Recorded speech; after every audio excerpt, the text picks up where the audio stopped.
War no longer comes only for soldiers. It enters homes quietly, without uniforms and without warning, and that is why the most frightening statistics of modern wars are not found in military reports. They live in kitchens, schools, and hospitals, where people who planned a future yesterday are now counting who survived. "I am not fighting," a woman said, pressing her child to her chest as sirens wailed over the city again. "I have no weapon, no orders, no enemies. I just want my home to remain a home, not a target." But war does not answer such words. In the modern world, it no longer distinguishes between those who wear uniforms and those who hold apartment keys. When a missile falls, it does not care whose names will end up on the lists. Civilians are no longer collateral damage. They have become the main body of this war. "We hide in basements," an old man said, his voice stripped of anger, leaving only exhaustion. "I have seen wars before. Back then, the front was somewhere far away. Now the front is my street, my room, my life, reduced to a few meters of concrete." In the 20th and 21st centuries, war rewrote its rules. Peaceful people ended up at the center of the strike, not because they participated, but because they were nearby, and that proximity became deadly. Modern conflicts fight not only for territory, but for fear, for control, for the destruction of everyday life. "They tell us this is not against us," a teacher said, staring at an empty classroom. "But if children are dying, if hospitals are disappearing, if we fear mornings more than nights, then explain to me, who is this war really against?"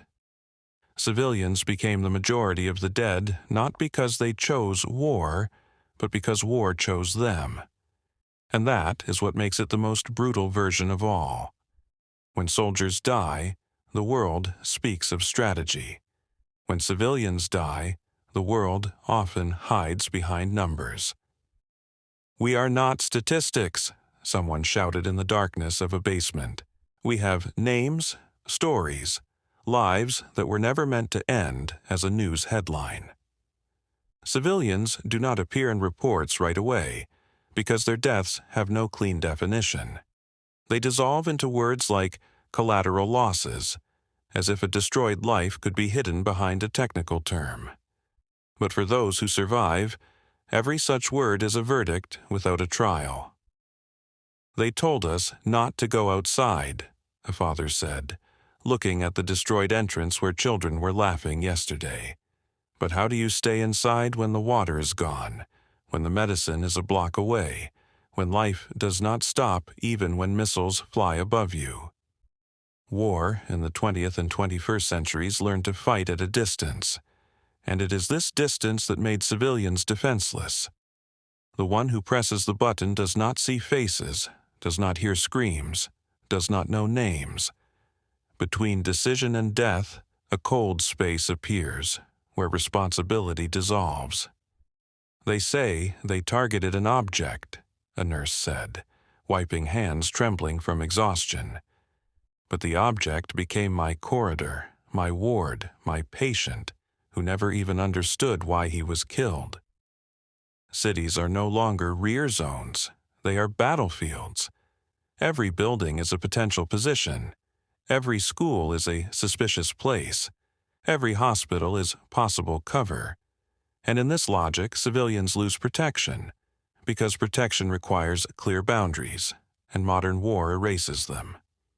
"I learned the routes to shelters better than multiplication tables," a boy said, clutching his notebook. "Because if I make a mistake, I will be gone. At school, they give you a bad grade for that. Here, they don't." Fear becomes background noise. Life shrinks into survival. Civilians begin living by the rules of war without taking any oath, without receiving medals but paying the highest price. "We stopped planning," a woman said while waiting in line for bread. A plan is a promise of a future, and war made the future suspicious. And here the second act reveals its cruel truth. Civilians die not accidentally and not along the way. They die because modern war is fought where they live. And while the world debates strategies and legality, peaceful people become the main battlefield, without the option to refuse participation. Over time, civilians begin to live as if war is not an event, but a climate. And this is the most dangerous point. When danger becomes background, death stops surprising, and survival becomes the only future still allowed.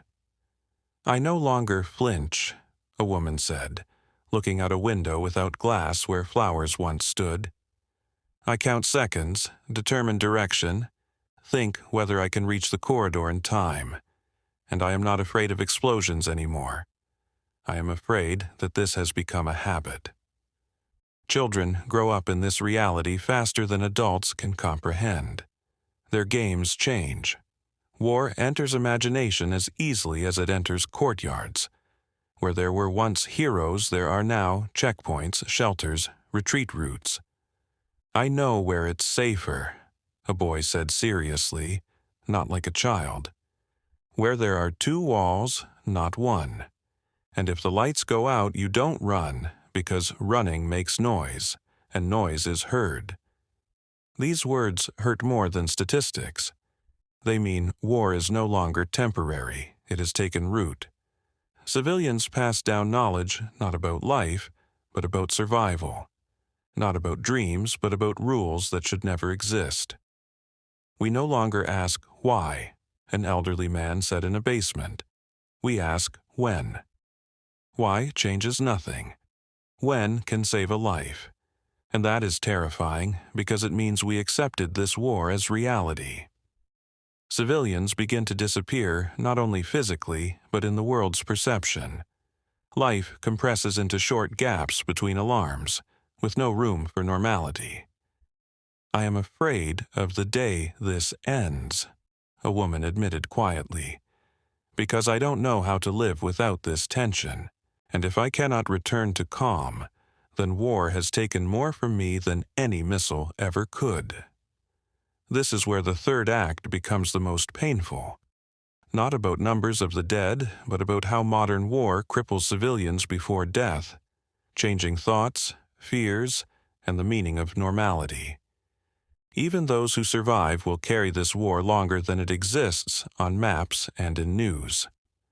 The line disappears completely when civilians begin making decisions once reserved for soldiers. Not between work and rest, but between floors, routes, hours of the day when the chance to survive is slightly higher. And this burden falls on those who never asked for the right to decide matters of life and death. "We no longer argue," a woman said, dividing the last bread into equal pieces. "Arguments require energy and faith in tomorrow. We live from alarm to alarm. Every decision is a guess about whom war will take next. Hospitals work as shelters. Shelters work as hospitals. Homes become temporary graves. Death becomes a neighbor, too close to look at directly." "I stopped crying," a nurse confessed, looking at lists of names. "Not because I don't care, but because if I cry for everyone, I won't save the next one. I hate myself for this economy of feelings, but war forced me to count even tears." Civilians protect each other, creating their own safety rules, their own help networks, their own warning signals.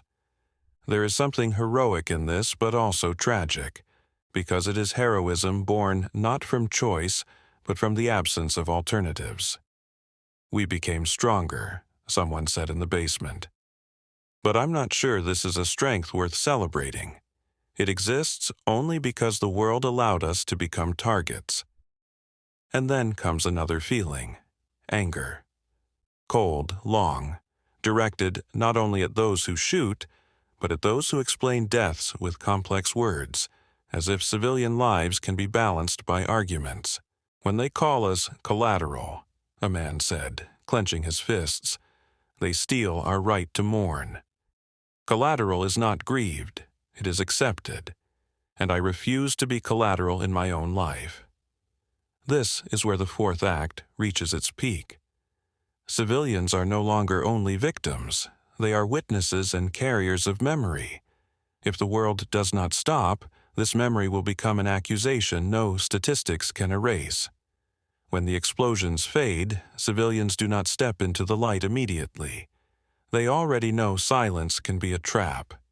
And this knowledge stays forever, proof that war does not end with a ceasefire. It changes shape and settles into bodies, memories, dreams. "They say it's over," a woman said, standing among the ruins of her home. "But if this is the end, I'm afraid to imagine what they call the beginning. My house will not return. My neighbors will not return.